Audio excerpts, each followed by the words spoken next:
Before he arrived at the inn, word of the mysterious stranger with a pocketful of pearls had spread throughout the entire village, and the inn was packed full, including women. The raucous sounds of the inn quieted with the opening of the door. The sweet, sour smell of ale, the lamb that roasted on the fireplace spit, reminded Keegan that he hadn't eaten in over a day as he came in and hailed the innkeeper. Keegan's 2-meter-tall frame was impressive. His flat stomach and muscular legs showed well in the tight breeches.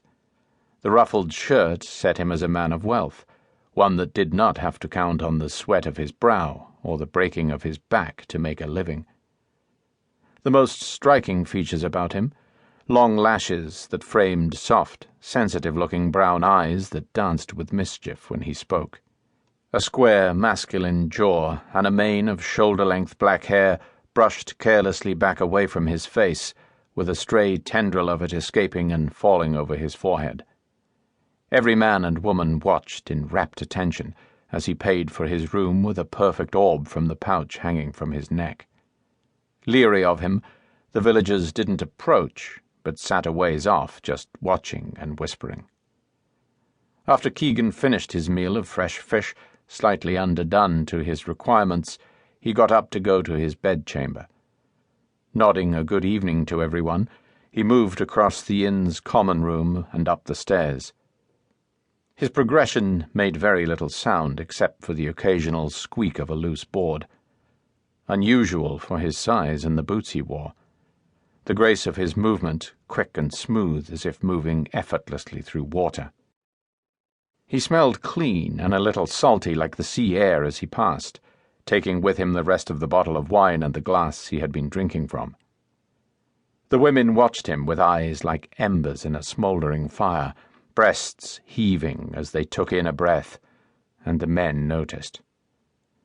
Once in his room, he carefully locked the door and stripped all his clothes off. Standing in front of a full-length mirror, he surveyed his body, satisfied, poured himself a glass of wine and laid down on the bed, his arm up and behind his head. The chill of the night air through the open window felt like the caress of a lover. He relished it and sipped his wine. Not requiring sleep, he passed the night thusly, reflecting on the happenings of the day.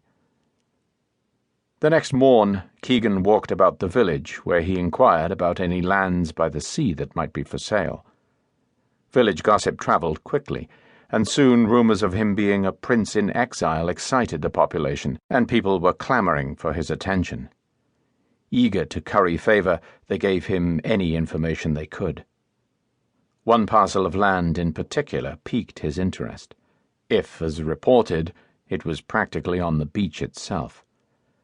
When the town barrister explained about the cottage, Keegan felt he had found what he was looking for. "It belonged to a fisherman," the barrister said. "The old man died and his widow moved to the village. No one has lived in it for 2 years, and being so close to the sea, unless someone fished for a living, no one else had a use for it. At least, until now." The man pointed out where the widow lived, a small cottage at the end of the road closest to the sea, with her granddaughter. As Keegan approached the cottage, he could see signs of a well-kept dwelling.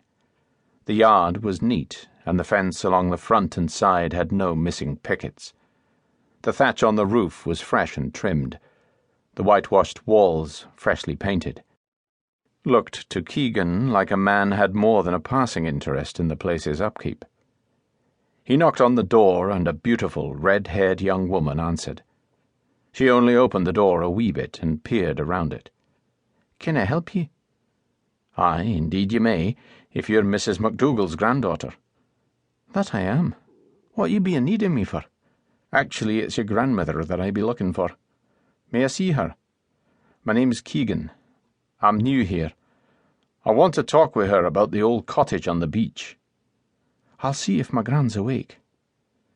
The door opened a minute later.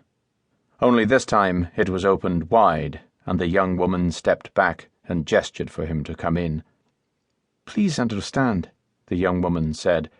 "My gran is very old, and she tires easy. To keep listening to this audiobook, I've left you a link in the description so you can do it, at no cost thanks to Audible's 30-day free trial.